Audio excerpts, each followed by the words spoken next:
This video is how I brought this wheel back to life.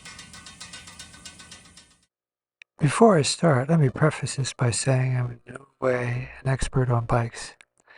I'm just a guy who likes fixing up old bikes to donate to charity and maybe learning something along the way, like this 1980s Peugeot PH65 Angeles.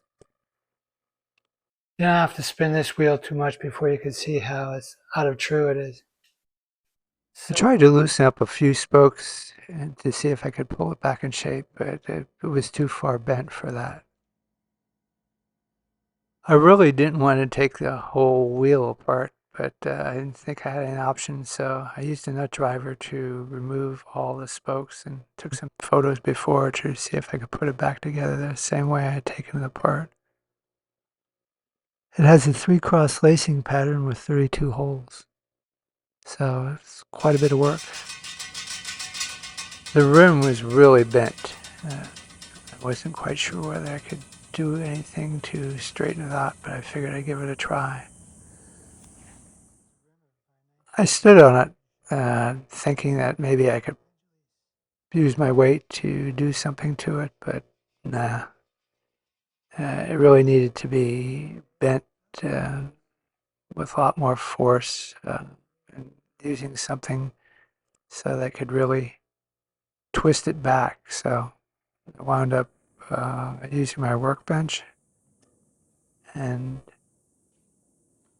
really gave it some oomph to try to straighten it back up.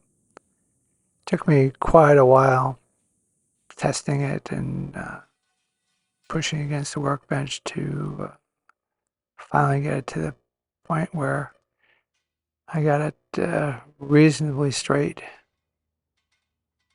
Took a lot of sweat and energy to get it in that shape. Now came the fun part, and it was a long, arduous task putting all the spokes back in, because all the videos I watched had the rear sprocket removed. And, with the spokes already in, twisted each way, it took me a long time to respoke the wheel.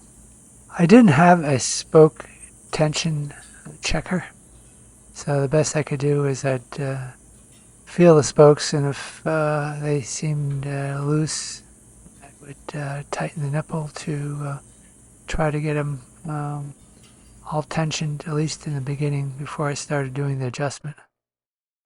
I put the wheel on the bike and I used the brake pads for guides, and then this way I would mark the inside of the rim to determine which way to adjust the wheel, so this way I could pull it one way or the other. Sparktool has an excellent respoking video that I use to guide me through this process.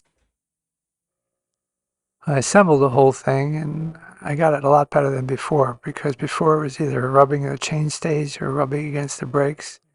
I could only ever turn it like a quarter turn before, so it was a lot better than it was before. But it wasn't at the end.